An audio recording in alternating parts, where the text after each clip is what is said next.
Hello friends, simply উর্মিতে আপনাদের সকলকে স্বাগত রইল। আশা করি আপনারা সকলেই খুব ভালো আছেন। আজ আমি হাজির হয়েছি একটি দুর্দান্ত রেসিপি নিয়ে। এটি জলখাবারে বা যখনই খেতে চাইবেন তখনই বানাতে পারেন। আর বিশেষ করে ভাত যদি বেঁচে যায় তাহলে তো অনায়াসেই বানিয়ে নিতে পারেন। এই ভাতটা আমার বাসমতি চালের ভাত আছে, বেশ অনেকটাই বেঁচে গেছে, তো ফ্রিজে রাখা ছিল, সেটা বের করে নর্মাল টেম্পারেচারে করে নিয়েছি। তারপর একটা মিক্সিং জারে দিয়ে নিলাম। নিয়ে এতে দেখুন আমি কি কি অ্যাড করছি। 4টে কাঁচা লঙ্কা দিয়ে দিলাম, আর দিয়ে দেব 1 টুকরো আদা। এবার আমি এতে একটু জল দেব, এতে আরো কিছু মেশাবো, দেখতে থাকুন। সামান্য একটু জল দিলাম, দিয়ে একটু পেস্ট হয়েছে, আরো জল লেগেছে তো আরো জল দিয়েছি। দিয়ে তারপরে আমি একটু রোস্ট করে নেওয়া কারি পাতা দিয়েছি।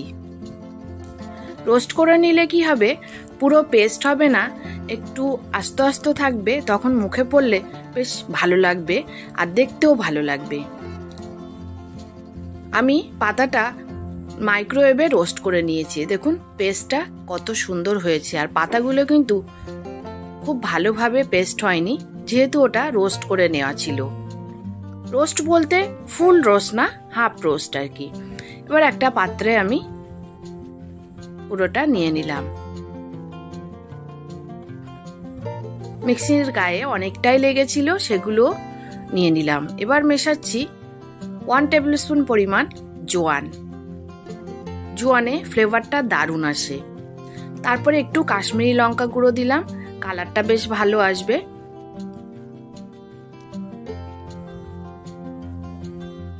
তারপরে মেশাবো আমি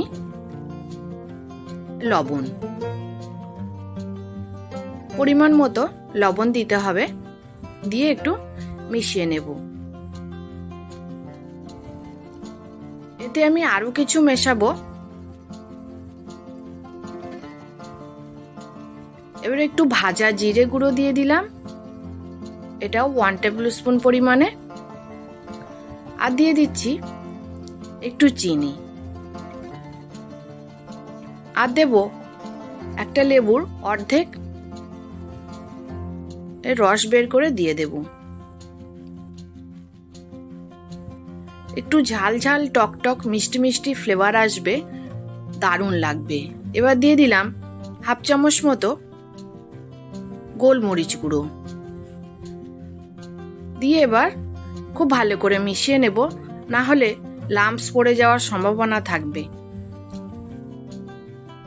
মিশিয়ে নিয়েছি, এখনো কিন্তু শেষ হয়নি। এবার আমি এতে মেশাবো, এটা 1 কাপ পরিমাণে হবে ময়দা, একটু গাঢ় গাঢ় হবে আর কি। আর ময়দা দিলে বাইন্ডিংটা একটু ভালো হয়। যেহেতু ভাতের বানাচ্ছি, ভাতের স্টার্চটা তো আমরা ফেলে দিই, ওই কারণে ময়দাটার দরকার হবে। আপনারা চাইলে আটাও দিতে পারবেন, যেটা ঘরে থাকবে।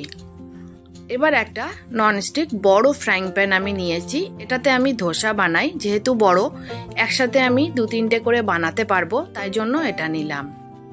ভালো করে অয়েল ব্রাশ আমি করে দিলাম।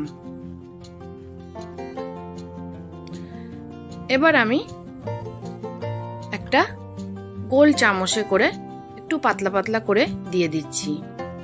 এক সাইড ধরেই দিচ্ছি, কারণ 3টে আমি দেব, তাহলে একেবারে হয়ে যাবে, তাহলে অনেক সময় লাগবে। আপনারা চাইলে একটা একটা করেও বানিয়ে নিতে পারেন। এবার উপর থেকে আমি একটু সাদা তিল ছড়িয়ে দিচ্ছি, তাহলে খেতে আরো ভালো লাগবে, দেখতেও ভালো লাগবে।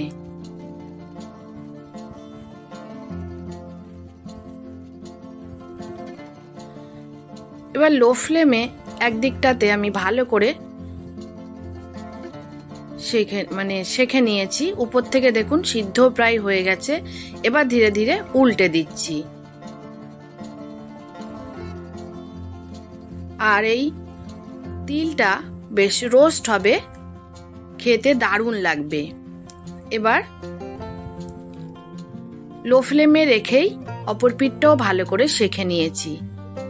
এই দেখুন শাখা হয়ে গেছে, এটা একটু মুচমুচে ভাবও এসছে, একটু সফট একটু মুচমুচে, দুর্দান্ত খেতে। তো এইরকম ভাবেই আমি সবগুলো বানিয়ে নেব। এবার একে একে তুলে নেব।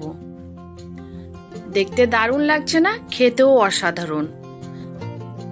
আমি এটা আলু পোস্তর সাথে সার্ভ করেছি। আপনারা চাইলে যে কোনো আলুর তরকারি বা টমেটো কেচাপের সাথেও খেয়ে নিতে পারেন। তো কেমন লাগলো আমার এই রেসিপিটি? যদি ভালো লাগে তাহলে অবশ্যই লাইক শেয়ার কমেন্ট করতে ভুলবেন না, এবং যারা আমার চ্যানেলটি নতুন দেখছেন প্লিজ চ্যানেলটি সাবস্ক্রাইব করে আমার পাশেই থাকবেন, আর পাশে থাকা বেল আইকনটি অবশ্যই প্রেস করে দেবেন, যাতে আমি ভিডিও ছাড়লে নোটিফিকেশন সবার আগে আপনার কাছে পৌঁছে যায় আর আপনি আপনার সময় মতো দেখে নিতে পারেন।